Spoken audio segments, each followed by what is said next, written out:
Good evening, Tuesday night, 8 o'clock, right on the button. So we're going to continue with the Torah readings that we've been following through the book of Deuteronomy. Final book, we're getting very close to the end of this cycle of Torah readings before we start all over again on Simchat Torah, which is coming up in just a few weeks. So as probably everybody knows, it's going to be Rosh Hashanah, Sunday night, Monday, Tuesday. And this Torah reading, Netzavim, is always read right before Rosh Hashanah. So I'm going to talk a little bit about this week's Torah portion, and I'm going to bring in some ideas that have to do with Rosh Hashanah. So the reason why this Torah portion is read right before Rosh Hashanah, some of the things that will segue us into talking about Rosh Hashanah itself and what it is that we're actually supposed to be doing or could be thinking about. A lot of what I'm going to present today is things that I've learned along the way from various different sources. None of this I've made up on my own. It's all coming from various different teachers and writers and people who've done commentaries on the Torah. So I'm going to start off by reading the first sentence in this week's Torah portion, and there's so much just in this one sentence that'll keep us busy for a while. Okay, so you are standing... Sorry, backstory. Last week we read, if you remember, we read Moses. Moses is on the cusp of leaving this world. He's about to die. There's a conversation whether he dies on this exact day or the next day, but he is very close to dying. And these are his last words that he's saying. This is the testimony, wonky light.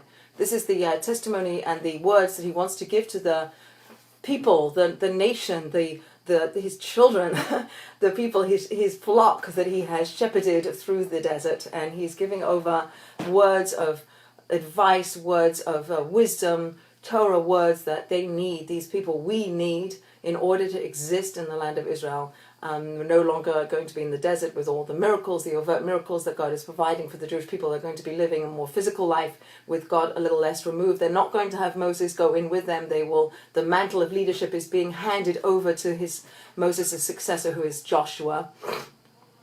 And so these are the words that Moses is saying to the people. So it's put in that context of, like, if you had one day left, God forbid this should be your last day, what would you say to the people around you? What would you say to your loved ones? What message do you want to give over? And these are the words that Moses is saying. So last week he said, you have to connect yourself to God. God is the source of life. God is the source of everything. So in order to live your life fully, you have to connect to the source of everything. And the source of everything is God, the divine, the almighty, the creator, the Father in heaven, the whatever way in which we think about our relationship to God, and all of those are correct, right? In many different ways, God is all of those things. And perhaps all of the relationships that we have in this world, in our lives, the relationships we have perhaps with a partner or with our children or with our parents or with a co-worker, or back in the day when people had slaves, or we had people who work for us, or we work for other people. All of those relationships are somehow a metaphor, somehow a learning tool for us to understand how it is for us in relationship to God, or how it is for God to be in relationship to us. So we live the parable, so to speak. We live the metaphor. The reality is that relationship with God. And sorry, I'm sort of going a little bit ahead of myself, but Rosh Hashanah is Rosh Hashanah. What is Rosh Hashanah? It's the new year, right? So we all say Happy New Year. But really, if we've talked before, Kabbalistically, mystically, how there's a certain energy that exists in the universe at different points in the year, in the cycle of the year. So as much as we see time as sort of a linear, I'm coming from here, I start off as a baby and I get older and I get older and I get older, and then eventually I get old and I die. Hopefully that's our life. We don't die young, hopefully. And so that looks like a linear, that looks like a line. I'm going from here to there. Jewish time also has a circular nature to it, where we come around to the same energy that existed at this time a year ago, but it's a little bit higher, hopefully, and a little bit higher, and a little bit higher, and a little bit. So we're circling around. So what's the energy? Say, for instance, the energy that exists at the time of Passover. So that was the time where the Jewish people came out from Egypt. We came out from things that the place of slavery, the place of constriction, the place where we couldn't be our full selves. We didn't have freedom. and the energy of redemption, the energy of being released from the things that constrain us. That's the energy that is the most prevalent at Passover time. So we're coming full circle. Every Passover there is increased energy, redemptive energy. God is helping us kind of break free from the shackles of things that hold us back. That's Passover. Yom Kippur coming up is an energy of forgiveness, of God saying, I'm forgiving the Jewish people for the sin of the golden calf. After Moses goes up onto Mount Sinai to get the Torah. Maybe you remember the story of Moses going up onto Mount Sinai to get the Torah from God, to get this Jewish wisdom, the wisdom that's going to come down into the world that Jewish people are going to bring into the world, the physical world. So Moses is up a little bit longer than the people calculate, and they build and they put their energies towards making an idol, a golden calf. And Moses goes back up to God to ask for forgiveness, and he begs forgiveness. And we've talked about this when we talked about the book of Exodus, and God forgives us. And the day that God forgives us is Yom Kippur. So every Yom Kippur we come around, there's this greater energy of forgiveness that God has for us, for the world. There's a greater energy of forgiveness. So what's the energy on Rosh Hashanah? What is it that we can tap into on this holy day of Rosh Hashanah, which is, as I said, Sunday night, Monday and Tuesday? What's more concentrated energy at that time? Rosh Hashanah is the beginning. It's the beginning. What happened on the first Rosh Hashanah? The first Rosh Hashanah was the day that mankind was created. The day that Adam and Eve were created.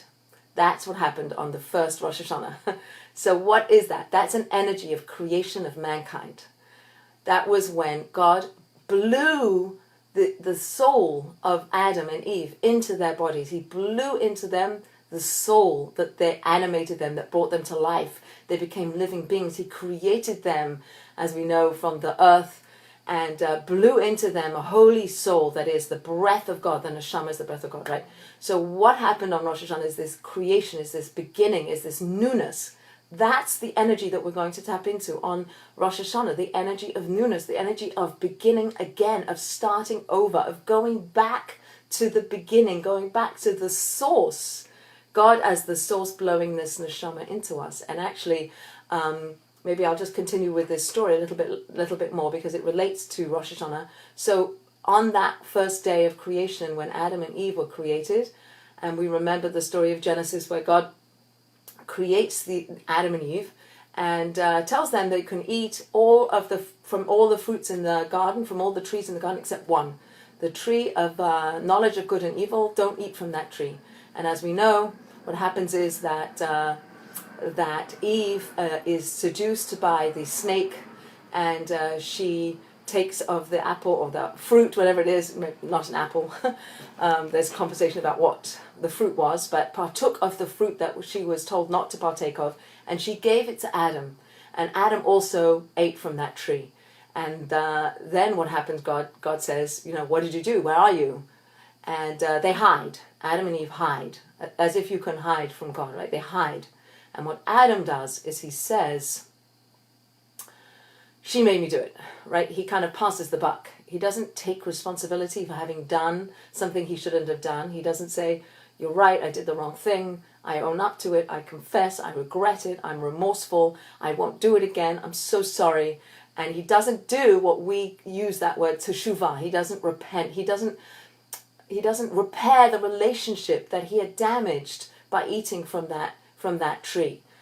By eating from that tree, he had distanced himself from God. He realized that he was naked. They were naked, and they had to hide. They hid. They were embarrassed. They were ashamed. But they didn't own up to it. And for that, they were then expelled from the Garden of Eden. There's a lot in there. And here we are now at Rosh Hashanah, and we are reliving that beginning. So whereas Adam and Eve, on some level, didn't own up to what they had done, this is an opportunity for us to reconnect ourselves back to God, right? So we're going to start, Rosh Hashanah is the beginning of the process that goes from Rosh Hashanah until Yom Kippur.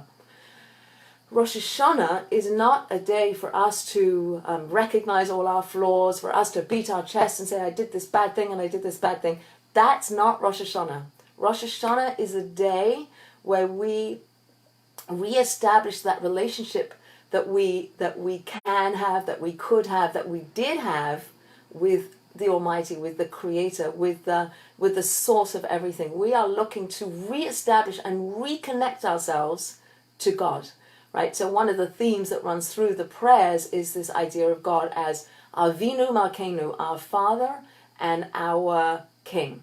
So there's an idea of kingship. There's an idea of there's God in the world, and I want to connect to that. I want to be part of that story. I want to reconnect myself. I want to do teshuvah. I want to return back to the pristine relationship we had before they ate from that tree of knowledge of good and evil. And there's a potential, this is really phenomenal if you really think about it, that if we really believe that we're coming back to this energy that existed back then when Adam and Eve ate from that tree, and they denied what they did, and they said no, and they didn't, and they kind of like were ashamed, and they hid, and they recognized that they were far away, and they didn't know how to come back. What do we want? That's really the story of what do we want.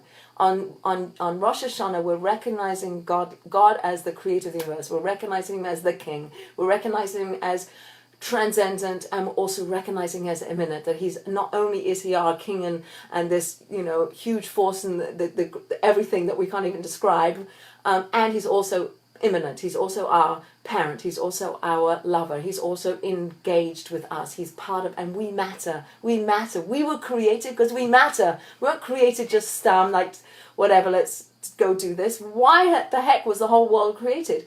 The world was created, says our tradition, so that God could give to us, give the goodness that he wants to give all the blessings, give all the abundance, all the love, all the everything. That was the reason why God created the world, says all of our mystics, all of our tradition teaches us that's why the world was created.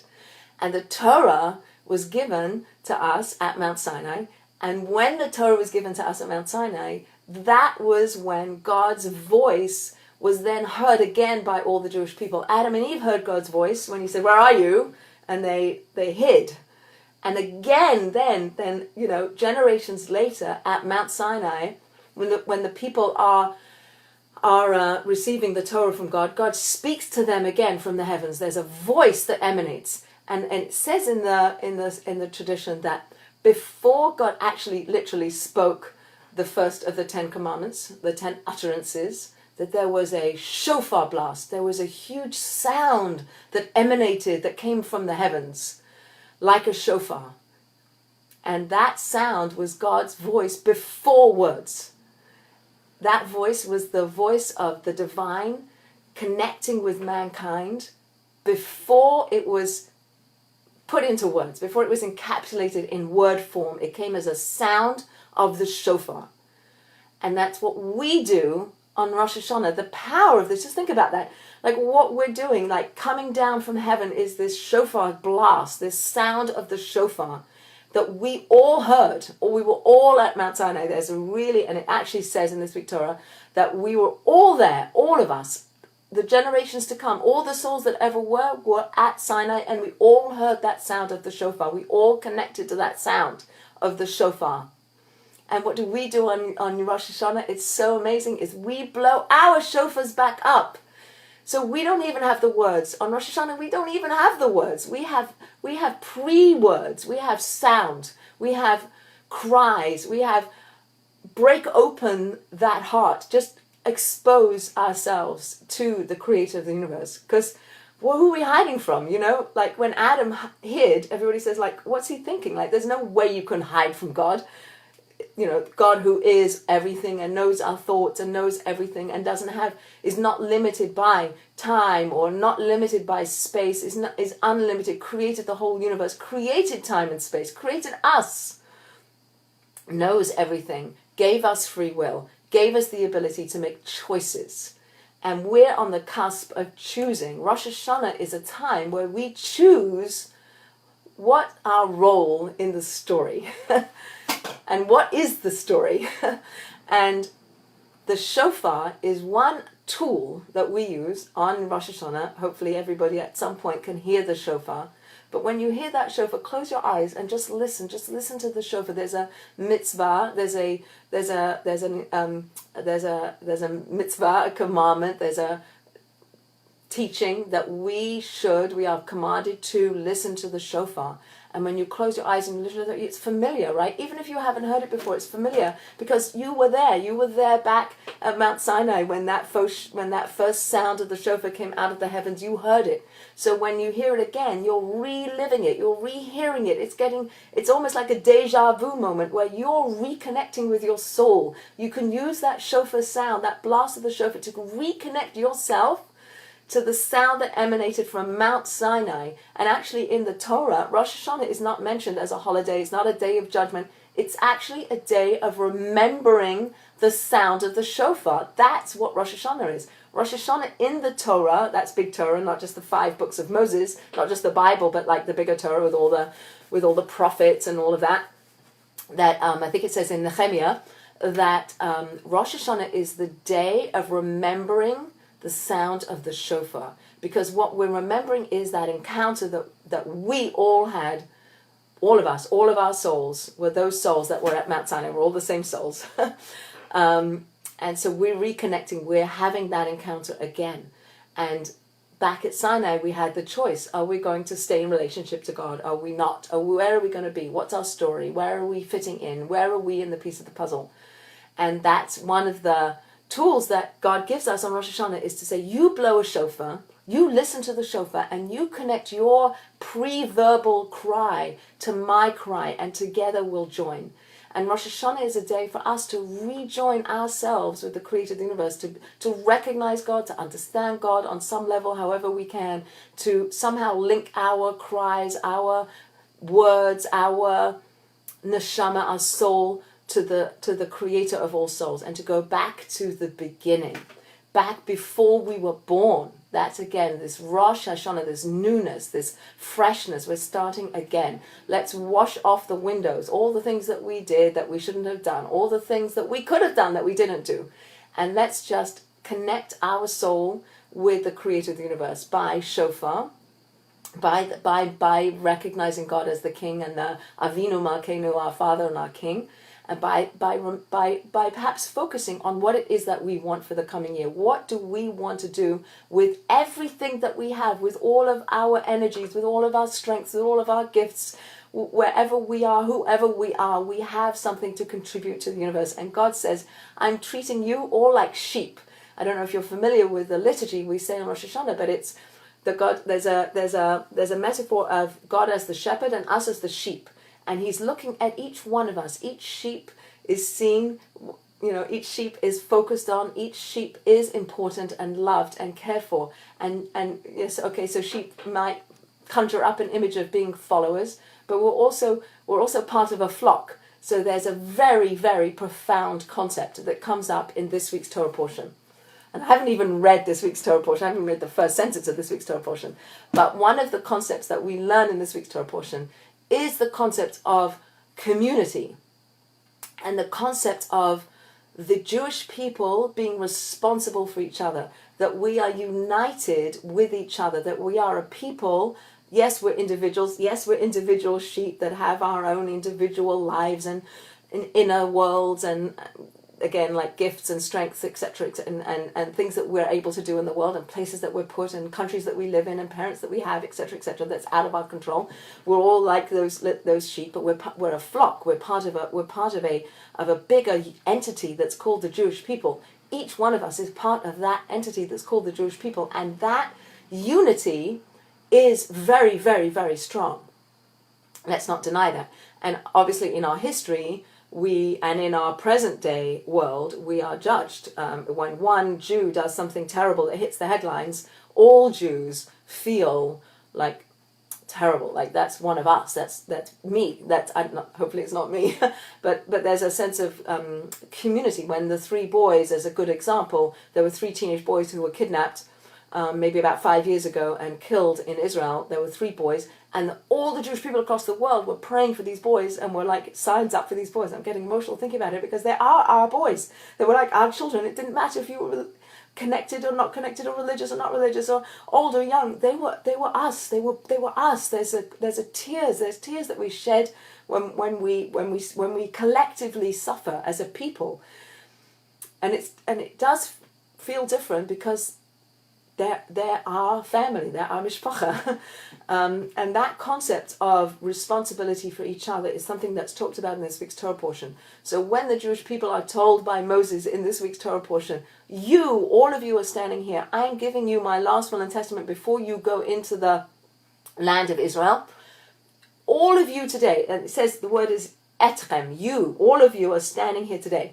All of you. And I've heard so many different interesting interpretations of what it means to say all of you. But the word echem, you, if you read that word backwards, it's emet, it's truth. So as a people, we stand for truth. And truth, the letters of the word truth have a very firm foundation to them. If you actually look at the construction of the letters, they have bases to them. they have something to stand on, and they also are the beginning of the alphabet, and the end of the alphabet is emet, is the aleph, and the taf is the end. It's the whole thing. It's the whole truth. So together we're holding that as a people, as a unity, and so I think that perhaps when we, maybe we're not going to synagogue during the rest of the year, but we go to synagogue on Rosh Hashanah, that I would not minimize the importance of going to shul, going to synagogue, being part of a community on Rosh Hashanah, because what you're doing is you're connecting yourself to the bigger picture, to who you are, not just an individual, but as a people. And when we connect ourselves to a people, we are much, much, much stronger. There's an analogy given to this man on his deathbed. A lot of these stories are men on deathbeds. He gives his sons a reed, like a stick, and he says, what can you do? Can you break the stick? And each stick breaks, and then he takes another bunch of sticks and he puts them together and he hands them. He says, can you break them now when they're in a bundle? Can you break the bundle? And they can't, because they're together, and you can't break a bundle, but you can break an individual stick as a way. And he's saying to his sons, I want you to be like the bundle. I don't want you to be individuals out in the world. I think perhaps this is a prayer that many parents have for their children, is that, and we understand that God has that prayer for us, the Jewish people, that we shouldn't see ourselves as individual sticks out in wherever we are, that we're part of a bundle. And Rosh Hashanah is an opportunity for us to be the one, eschem, come together, be the people. Even if you don't know what you're saying, even if you don't know how to pray, even if you never go to synagogue at any other time, get together and be part of the Jewish people, because there's so much strength in that. And together we can achieve so much that we can't do as individuals. So there's a battle cry almost on Rosh Hashanah to say, as distant as you are and as far as you are, come back on Rosh Hashanah and connect yourself with the people and be part of this Jewish people, because that's who you are at your essence. And let's go back to who you are in your essence, back before you were born, when your soul was up in the heavens, and before your soul was put into this body and breathed into you. That's where we can go back to. And when you go back to that place, you can start all over again, and there can be an energy and a passion from that freshness. Like I'm not taking the baggage that I accumulated over the year. That's for another time. I could think about that during the 10 days in between Rosh Hashanah and Yom Kippur, and I could think about that on Yom Kippur, like who I am as an individual. But Rosh Hashanah, we're a collective, we're a unit, and that's what we're reading in this week's Torah portion on Shabbat. You are standing today, all of you, before Hashem your God. So this idea of all of you, I heard a fantastic idea from a rabbi called Shlomo Katz, who lives in Israel. And he spoke about this, all of you. And I think this is very fundamental to the concept of this whole time period we're in. We can live externally. We can live with the details of our lives. We can live with, cooking dinner and going to school and and going to work and like meeting people and talking, where did you go today? What did you buy in the supermarket? Right. So that's a sort of a detail outward connection that we have. And then we have our inner lives, and our inner lives, we don't expose that often. Perhaps we expose them to our nearest and dearest friends. Perhaps we expose them. Perhaps we never expose them. Perhaps we never expose them to ourselves. I went to a funeral yesterday, and was an old man. He was 93 years old. And his daughter and some of his grandchildren spoke at the funeral. And I know them quite well. I know the daughter of the man who died. I thought I knew her quite well. I've known her 20-something years. And she spoke about her father, and she spoke about what the relationship was she had with him. And I saw a whole nother side of her, like this inside, like who she was as a daughter, who she was as growing up with a father like this, and what he meant to her, and how much he influenced her, and how she is influenced by him, etc. So what came out was that inside that I had never seen before. I saw more of her. I saw a different dimension of her. I saw that relationship, that parent-child relationship that I hadn't seen before, because I'd never really seen her in relationship to her father. And it made it a bigger picture. But what I realized is that this was her inside coming out. And this is what Rabbi Katz is saying when he says that we were all there, meaning that the inside of us was also on the outside.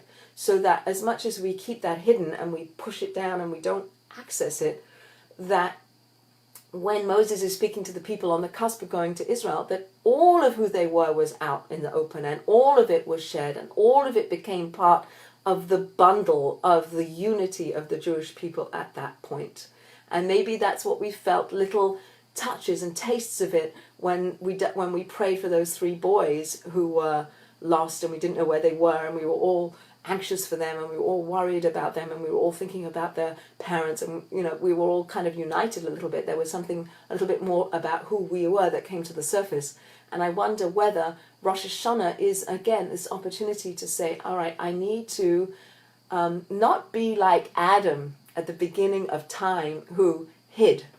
We have to be like a little bit cracked open. And one of the phrases it says in this week's Torah portion is that if we do that, if we attempt to that, if we want that, if we yearn for that, that God will circumcise our hearts. It's a very interesting phrase. God will circumcise our hearts, meaning God will crack it open a little bit more for us. He will allow us to access our insides. And when we access our insides, then we can have more of an authentic, genuine relationship with God and with ourselves. Maybe with ourselves first before we can have it with God. So I sort of put that in there as Rosh Hashanah being the day where we recognize God as what relationship we want to have with God. What's that relationship look like? And how do I connect myself to God instead of what do I want God to do for me? And I do it as a collective. I come and be part of a Jewish people that also has that same yearning, that same desire to connect to the divine. And that's what we do on Rosh Hashanah. That's what we're going back to. When God blew our souls into us, let's imagine, as much as we're blowing our souls back out using the shofar metaphor, not metaphor, but really like we're using that breath of energy that God gives us. We're using our breath to blow the sound back up, and God's blowing our souls into us. So it's sort of like the cycle of connection that we want to have on Rosh Hashanah, because it's going to set us up for where we're going to head to when we get to Yom Kippur. So there's no confession, there's no repentance that we're doing on Rosh Hashanah. What we're doing on Rosh Hashanah is connecting ourselves, reconnecting ourselves to ourselves and to God. And the Teshuvah, as much as it talks about it in this week's Torah portion, it says actually 7 times that we're going to return to God, and He'll give us the land, and we'll settle in the land, and He'll bring us from all the 4 corners of the world, and we'll settle in Israel, etc., etc. That Rosh Hashanah itself isn't a day for working on ourselves and like trying to like make ourselves better people. What we're trying to do is recognize that connection of God, godliness, and reconnecting ourselves to God.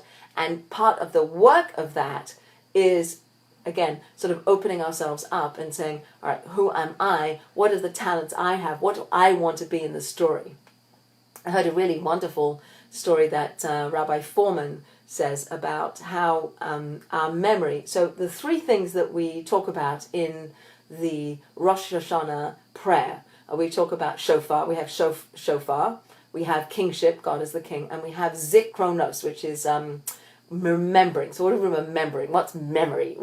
So Rabbi Foreman It says we all write our own stories. What's the story? And what's the story we tell ourselves? So he gives a story about this very big businessman, and he's getting ready to go to work, and he's getting himself ready. And as he's leaving, his little 4-year-old, 5-year-old daughter spills orange juice on the floor.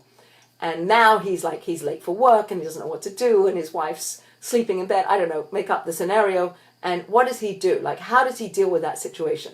Is he angry with his daughter? Is he like, get her to fix it? Is he like, where does he go with this situation? And let's say he rises to the occasion and he says, oh, don't worry, dear, I'll clean it up and let mummy sleep. And he cleans it up, and he's a little bit late for his meeting. Doesn't matter, because what really matters is his relationship that he has with his daughter, and etc., etc. He doesn't get angry, he doesn't raise his voice, he really controls himself, he really deals with the situation, quote unquote, perfectly.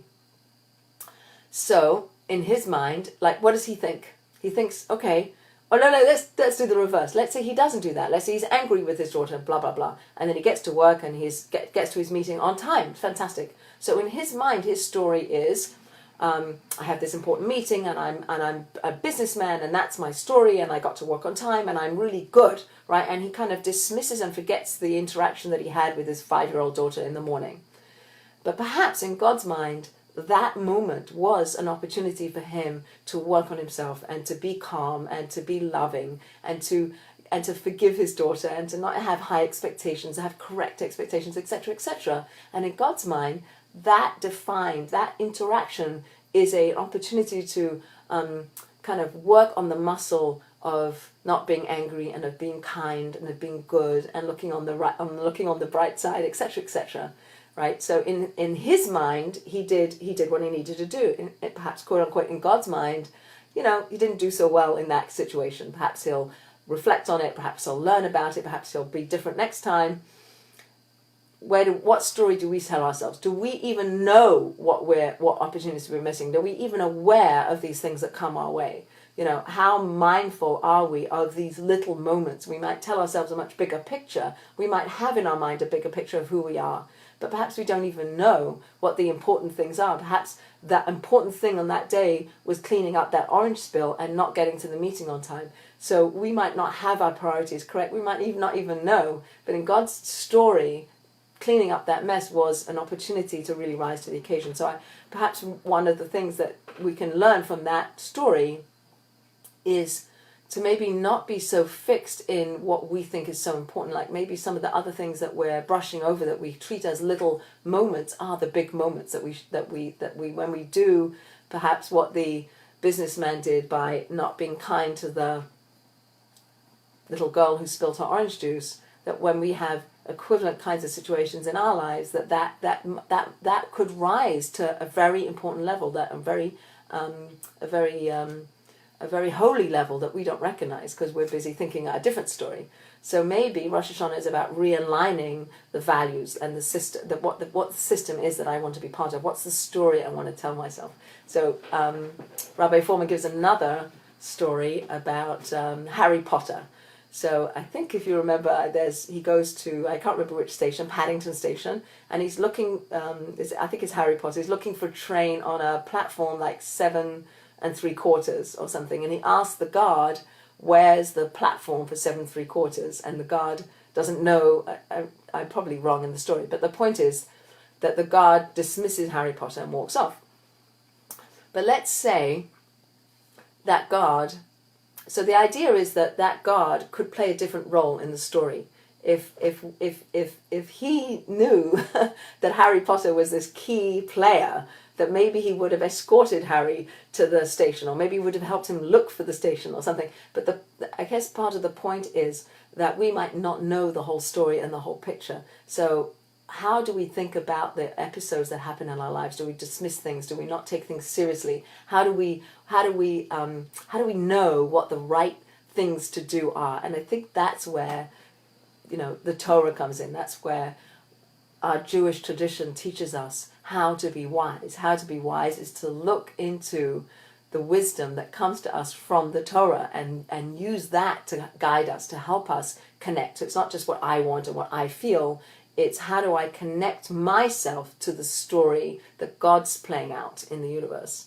How do I connect myself to that story instead of make God be a vehicle for what I want, right? So I might want certain things, but really at the end of the day, my neshama, we learn, really wants that connection with God. That's why when we hear the shofar, it kind of makes us emotional. We connect to something very deep inside of ourselves. And Rosh Hashanah, again, is a time, and this whole period is a time to break all that open, to help God, to yearn, to ask God to help circumcise our heart, open up our hearts, so we can access and we can really live fully and live meaningfully. And what is it that we're living for? So at the end of the Torah portion, it says that God says everything's close. You can listen. It's close to you. It's not across the sea. It's not hidden from you, and it's not distant. It's not in heaven, and it's not across the sea.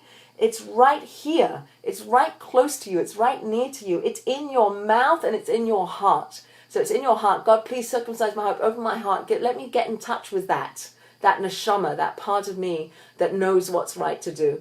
And in my mouth, let my mouth say the words. Be wise, like know what to say. Have the right words. Don't waste our words on things that are damaging. We have a lot to say about damaging speech in our tradition, but that our mouths and our hearts are vehicles for connecting to each other on a very deep level and connecting to God on a very deep level. And Rosh Hashanah is about connecting to each other and to God on a very deep level. So when it says, you are standing today, you, all of you, not just the externals of you, but the all of you, like listening to my friend at the funeral yesterday, like I connected to a different aspect of her that she exposed out there, and I felt so connected to her in a different way than I ever have. That can we do that? Can we live more authentically? We're back to Brene Brown and daring greatly and living courageously and living wholeheartedly. That there's something very satisfying about relationships where we really see each other. Again, the idea that the Zohar, the mystical teaching of the organs of love are your two ears and your heart. That you can, and King Solomon asked for a heart that hears, so we can really hear each other, really listen to each other, and know what's deep down, like know who we are deep down, because who we are deep down is really who we are. So let's connect on that level. Perhaps sometimes maybe we can. Maybe on Rosh Hashanah we can. Maybe we don't even need to use words. Maybe we can just look into each other's eyes and have that kind of connection. Or maybe we can listen to the shofar together and connect together. So this, you are standing together. There's a lot of conversation about what it means to be standing. This word standing, Netzavim. And the word is an interesting word because there's often a different word used for standing. But this word, Netzavim, has its root as a matzeva is also a root. So a matzeva is your monument. When you put on your gravestone is a matzeva, is your headstone that you put on your grave. It's a monument, it's a stone, it's permanent. It doesn't blow away in the wind. It's permanent and it's solid and it's foundational. So it says you are standing today, but what's your foundation? What holds us strong? What does not move with the wind? You might hear something from somebody and you say, oh, well, I should do that. And you hear something from somebody else and you should do that. And you're like blowing in the wind. What's the foundation? Where do we hold steady? What do we hold on to? What's the pillar that we hold on to? What are the values that we hold on to, that we don't waver from, that we're committed to, that we're solid, and that defines us, and that's what we're going to live our lives attached to? That, again, is something we can contemplate and reflect on Rosh Hashanah. What are we standing for? What do we stand for? What values do we stand for? Hold on to that, because that doesn't move. And I think part of this whole period of Rosh Hashanah leading to Yom Kippur is about kind of like breaking it open, not having the things that we put up to create barriers to hold us up. Maybe there's something about breaking that down so that we can expose ourselves. We can break down the walls of arrogance and pride and whatever. Get to be at a very humble place so that we can build ourselves from that place, build up and be aware of it. Go back to the beginning and start all over again. All right. So I maybe where I am now and the things that I want now aren't really things that I want to be. What do I want to want? What is it that I want to want? And now is the time to think about that. I want to connect to the divine. I want to be in true relationship with other people and with God. And I want to live my life meaningfully and purposefully. And it might not be the big picture things. I'm not change the whole world. I might just clean up the spill of the orange juice of the 5-year-old and make the 5-year-old not feel bad for spilling their orange juice, right? So I work in an early childhood center, and there are plenty of opportunities where you get frustrated. I mean, I don't work with the children. I'm the nurse in the school, but I see the teachers getting frustrated. And I would get frustrated too, but that's the measure of your mettle. It gives you opportunities every day to work on yourself, to not get angry. Maybe that's one of the reasons why it's taking care of parents or elderly parents is also very, very challenging, because it's challenging you to be patient and to be forgiving. There's a Jewish teaching that says that the way which we treat other people is the way God will treat us. So here we are at the period where we're brushing ourselves off, we're cleaning ourselves down, we want to be reborn, we want to be new, we don't want to be like Adam who hides. We want to expose ourselves and say, this is who I am. I want to recognize God in the world. I want to blow the shofar out. I want to hear the shofar coming down. I want all of that. That's what I want. And this is really an opportunity to really kind of take stock. So it says I'm standing means you're standing. Like, stop running, stop going, stop doing. Stop. Just stop. Right? This is an opportunity to stop and recalibrate and restart and start again.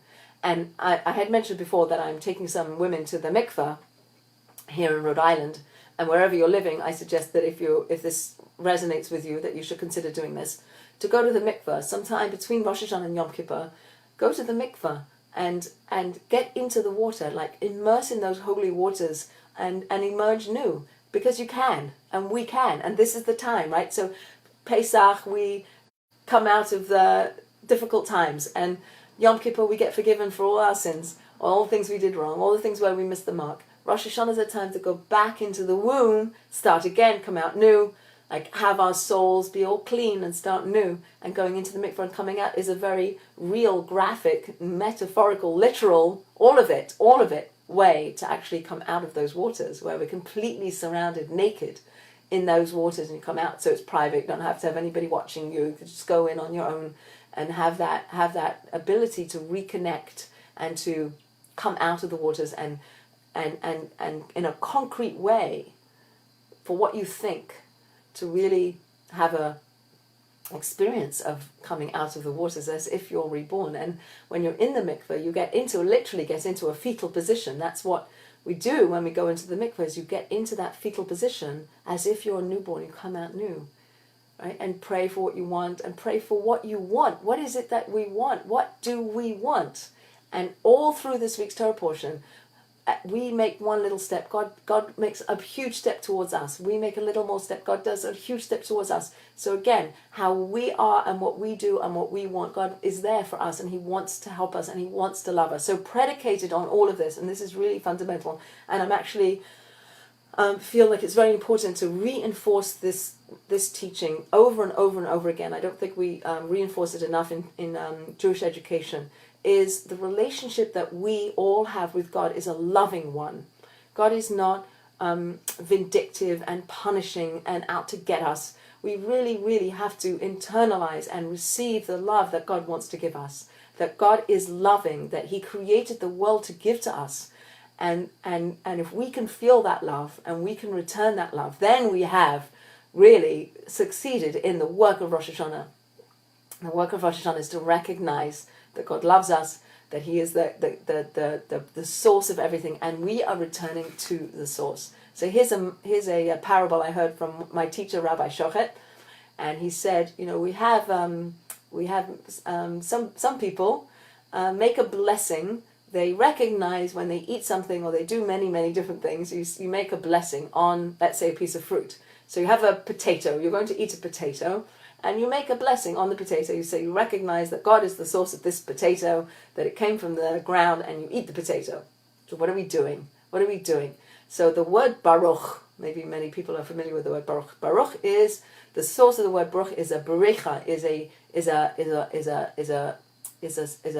stream, is a spring. It's a place of water coming. It's like, I'm losing my word, but it's a wellspring. It's a wellspring of blessing. God is the source of all blessing.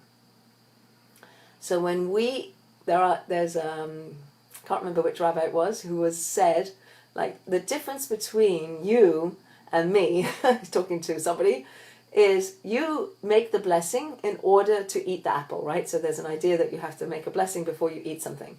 And he says, but the highest holy people, they eat the apple in order to make the blessing, right? So the apple is the conduit for saying the blessing. The reason I'm eating the apple is so I can say the blessing, is so that I can recognize God as the source of everything. And if I recognize God as the source of everything, on Rosh Hashanah especially, then I'm going to increase the flow of blessing into the world. I will increase the flow of blessing into the world when I recognize God as the source of blessing. So if you take a little piece of potato, if you cut up your potato, you cut up a raw potato, you take a little piece of that potato and you plant it back in the ground. So hopefully this experiment works and the potato starts to sprout and it grows another whole potato plant. So you've taken a potato, you've taken a little piece of that potato and you've planted it back into the ground. You've taken something that is the quote unquote the end point, and you take it back to the source and you put it back in the ground and it sprouts again and it brings forth more potatoes than you had before. That's the idea. When we're on Rosh Hashanah, when we go back to the beginning and we're starting again, we're taking our souls and we're planting them back where they came from, right? We're taking that little piece of potato and we're putting it back in the earth, and it can sprout and be more and be bigger. So perhaps we can even imagine that this Rosh Hashanah, we're not fixed, we're not set, we're not done. Yes, we're standing, as it says in this week's Torah portion, you're standing, you're taking stock. But maybe what I could do is I can take my soul back to the beginning, back to its source, back to before we were born, and I can be more. I can try to be more, because I have the potential to be more. I don't have to be the little god who's a bit player in the Harry Potter story. Maybe I could have a bigger role. Maybe I want to have it. Maybe I don't want to have a bigger role. Fine. But maybe I do want to have a bigger role. Great quote by Winston Churchill. Winston Churchill said, great fan of Winston Churchill, I don't even know if I can find it, something like, the measure of success is going from failure to failure with more enthusiasm. Like, I'm really enthusiastic and I go from failure to failure, but I don't lose my enthusiasm. I'm still trying. I'm still working towards a goal. And maybe I don't even know what that goal is. Maybe the goal is to not be angry when somebody does something annoying.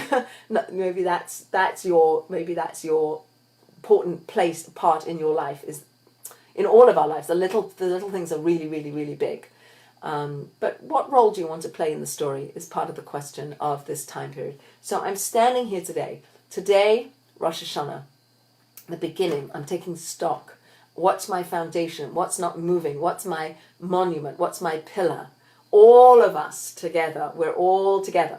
So again, this idea of responsibility for each other. Great story about this man who's in a lifeboat, right? So they all bailed out of the sinking ship and they're in the lifeboat, and thank God they're safe. And there's one man, he's sitting there and he's drilling a hole under his seat. And all the other people are looking at him like, what the heck are you doing? You can't drill a hole under your seat. He says, what difference does it make to you? It's my seat. It's under my seat. I'm not bothering you. So obviously, everybody else is aware that if you drill a hole, wherever you drill the hole on the boat will fill up with water. So he can think that his hole under his seat doesn't affect anybody else, but it does. The whole boat's going to sink if one person drills a hole in the boat. And that's part of the teaching of what it means to be part of our community, part of the Jewish people, is that we are all we are responsible for each other. We're all guarantors for each other, that what we do not only matters in the bigger picture of the world, but it matters in the Jewish people. So when people are headlining terrible things and doing awful things and it's out in the world, it affects all of us. We're all going down. It does affect all. We are a one people, and what each one of us does matters, and that's on some level very important teaching of responsibility. So you can say, well, I did it. It's just me that's affected. It's not like the teaching of this week's Torah portion and the teaching of this whole season is that we all are responsible for each other, and what each one of us does matters because it affects the others. It affects all of us. Maybe not as dramatic as drilling a hole in the boat and we're all sinking, But perhaps, maybe the other way. Let's think the other way. When I don't drill a hole in the boat and I save people and I pull them out of the water and I put them into the boat and I'm saving this one, I'm saving that one, and then I'm bringing the whole world up. The whole world is elevated. All the Jewish people are elevated when I do these good things, And how many good things are we doing? Let's not talk about the things we do wrong. Let's talk about all the things we do right. Let's talk about the skills we have and the talents we have and the amazing people that we are and all the good things that we do. And I could do more. I could be more. I could do more good things, and I could be a better parent, and I could be a better spouse. But I'm a good parent, but I want to be a better parent. Or I'm a good wife, but I want to be a better wife. Or I'm a good child, or I'm a good sister, or I want to be a better this. I want to pull it up. Not from a place of, oh, I'm so bad and I'm so awful and and I'm just at the bottom, but maybe not. Maybe part of the work is to say, look, I have these talents and I'm using them, in a good way, but I could use them better, and I'd like to be able to do them better. So give me a role, God. Put me in a story where I can really do more. I can have more opportunities to clean up the orange juice. Metaphorically, what more opportunities could you put in my way that help me be more of a player in the story, in your story, in God's story? I want to be part of God's story, because that's where it's at. So when it says at the end of this week's Torah portion, it says, I've placed before you life. I have placed before you today the life and the good. And it says choose life, right? So when it says life and the good, one of the ways to interpret that is, I want a life in order to do good. I want my life to be one of goodness. Let's just ponder that. Let's just live lives of goodness. Let's just find opportunities in our day to do good. And then we've chosen life. We've chosen connect to God, because God's good, and I'm walking in God's ways, and I'm doing goodness. So, whether it's like these amazing people every day that are at the senior cafe serving the old people lunch every day, they're doing good every day. And they're choosing life, because that's life. That's life, is doing good. That's what it says. So, I don't have time to say everything. What time is it? Okay, so let's just read a little bit more. So you are standing today, all of you, before Hashem your God. And it goes through all these people, the heads of the tribes and the elders and the officers and all the men of Israel and the small children and your women and your converts and the hewer of your wood to the drawer of your water. Like all these people. So like who are all these? Everybody's included. Everybody's a little sheep. Everybody's important. Everybody's an individual, but everybody's part of the collective. All of you today. All of you from the inside out. All of you today. Standing here. What do you stand for? What's your pillar? What do you hold on to? What doesn't wash away? The hewer of the wood and the drawer of the water. So the hewer of the wood chopper. So here's a way to think about that. People are like trees. So sometimes we get full of ourselves. Sometimes our branches are going up high and we feel very good about ourselves. Chop those branches off. Don't get too full of yourself. Bring yourself down a little bit. You're not that great. Come down. So that's the chopper of the wood. And then we have the drawer of the water. It says that Torah is like water. Wisdom, God wisdom, is like water. And it flows from high places, comes from the heavens, and it goes down to low places, goes into the humble-hearted, goes into people who don't have their egos getting in the way. And the water goes down. So we have people who are drawing up the water. So we have people who are chopping down the trees, and we have people who are drawing up the water. So it's all equal. Like we're trying to bring it all so that we all have access to it.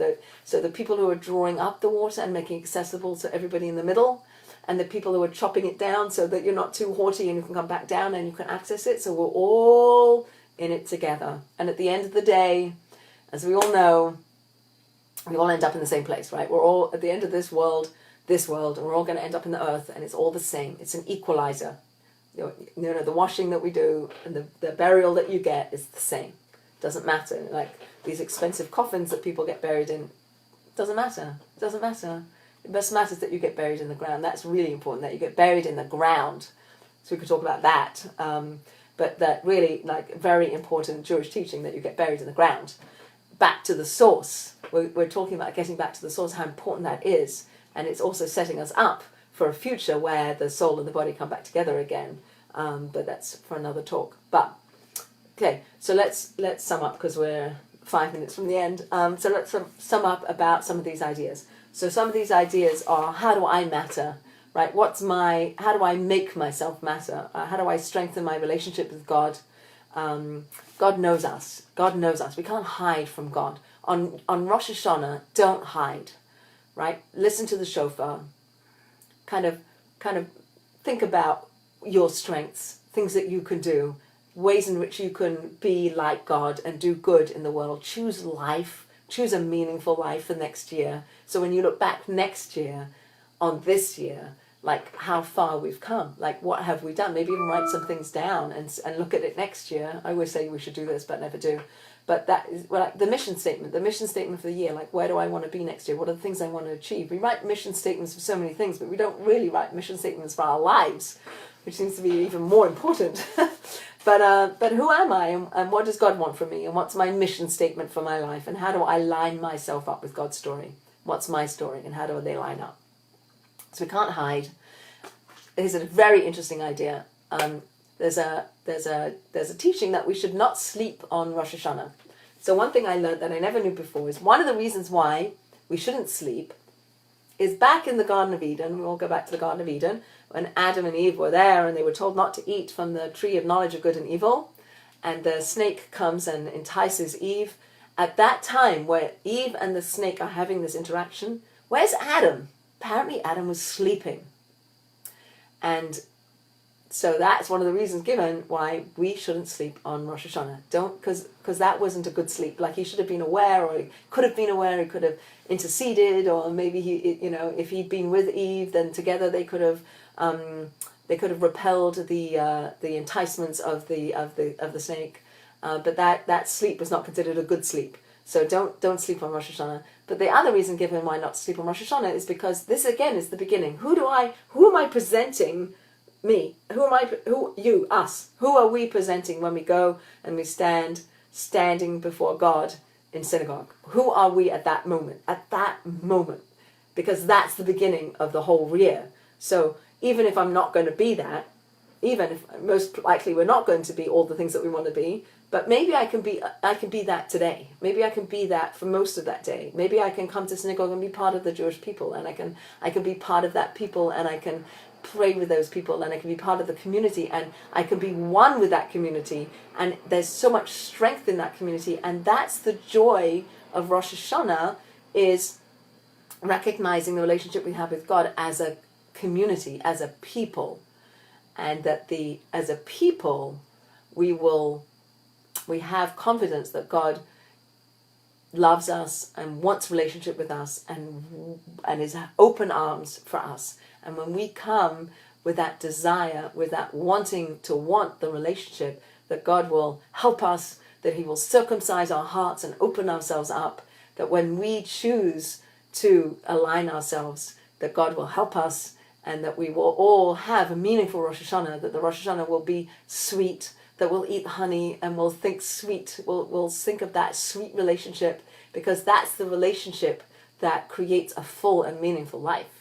So on this Rosh Hashanah, I bless us that we should stand before God in a synagogue somewhere with other people, other Jewish people, and connect like the bundles of the sticks that can't break, and that we recognize God, that we hear the shofar. Very important to hear the shofar, to close your eyes and just listen to the sound of the shofar, and maybe imagine the shofar back in the sound of the shofar back at Mount Sinai, or the shofar that was blown right at the beginning of creation, before God spoke to Adam and Eve, and that we can rise to that level of going back to our beginnings and starting all over again. So I wish you all a very meaningful and a very sweet and a very interconnected and a very genuine Rosh Hashanah.